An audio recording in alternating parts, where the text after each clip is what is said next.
Fight fans, what's up? Kevin Thomas Jr. here, back with another fight prediction video.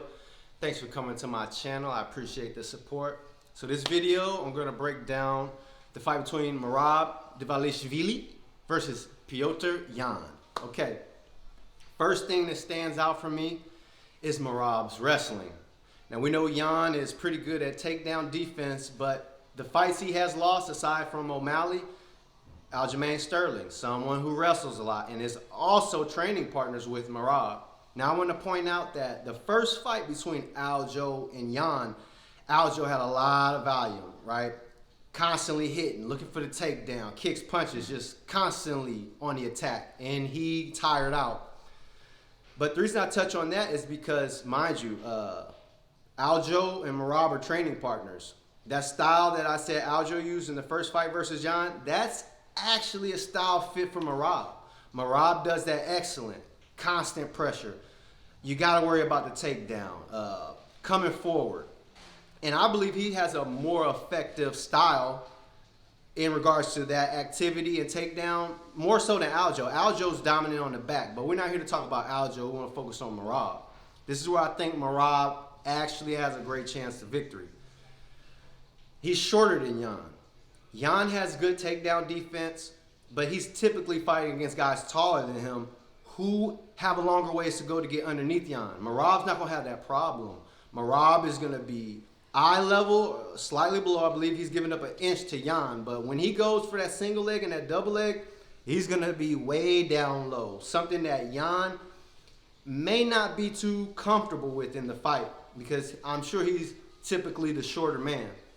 But in this case, he's going to really have to defend relentless takedowns. And what Merab does well is he gets himself tucked into your back, right? So he can knee your butt, knee your hamstrings. He can accrue a lot of control time with his grappling and wrestling and control, especially on the fence. And I think that's something that he can utilize versus Yan. I think he's going to be able to get that leg. He'll be able to wrap his hands around the waist and get some control time. He's going to face some great resistance, and that's going to be the key to the fight. If Yan can stop these takedowns, not give up much control time, and continue to press forward, which is his fighting style, without being deterred from that takedown from Merab. So this is going to be an interesting fight, and I think it's going to come down to how successful Merab is at his takedowns and control, because when it comes to the striking, I don't see Merab trying to stand in front of him too much. He's going to constantly be moving. So I can see him being pursued by Yan for the most part until he decides that I'm going to threaten you with these takedowns. Maybe he'll hold off on it to give a false sense of where this fight's going to go. With Yan, he might stand up for some prolonged time, but the key to victory for Merab is going to be control time and getting this fight to the ground, which I think he's going to be able to do. The key factor is him being shorter and having longer arms. Now, Yan obviously is a really powerful striker. My one take on him is he is a straight up and down fighter. He stands his ground. He high shell, you know, he lifts that leg for the low kick, but for the most part, he's not really using his footwork to be a defensive-minded fighter. He's got a high guard and strong body, good eyes, good recognition, good fight IQ.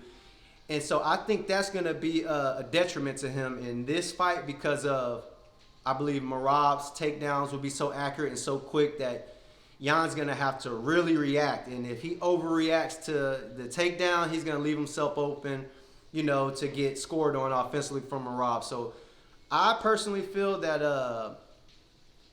that the upper hand is with Merab because he possesses such great wrestling and he's got great cardio. And as I mentioned, Yan had trouble with Aljo that first fight until Aljo got tired. But this fight, I feel like he's going to see a similar game plan approach, high volume, great takedowns. But I don't see Merab fading out or fatiguing. So I think this is going to be a 25-minute fight. I think it's going to go to distance, and I'm going to pick Merab Dvalishvili for the unanimous decision victory. I believe that he is going to be able to really get good control time. We've seen him take a lot of punches and kicks. He's really tough. I don't see Yan putting him away. And on top of all this is the personal feud between them. You've heard Merab talk about, you know, the Russian versus Georgian relationship and how this fight means so much to him, for him and his people in this country. And I think that's a great motivator. I think that could lift him above and beyond what he typically does in the octagon. I think he can dig deep and really scrape out a victory here. Like I mentioned, with his cardio, wrestling, and his output. And I think Jan is going to find himself not being able to get really clean strikes on Merab. I think Merab is going to be in and out, darting all over the place.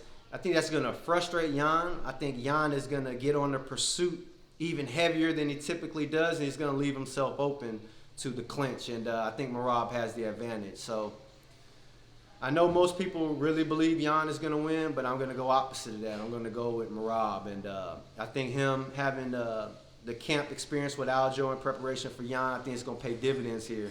And I actually think Aljo tried to utilize Merab's game plan that first fight.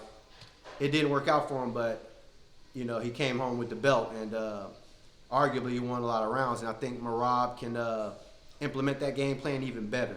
And I think Jan's going to be in for a tough fight. So that's my take. I appreciate y'all tuning in. Like, comment, subscribe. I appreciate you all. Peace.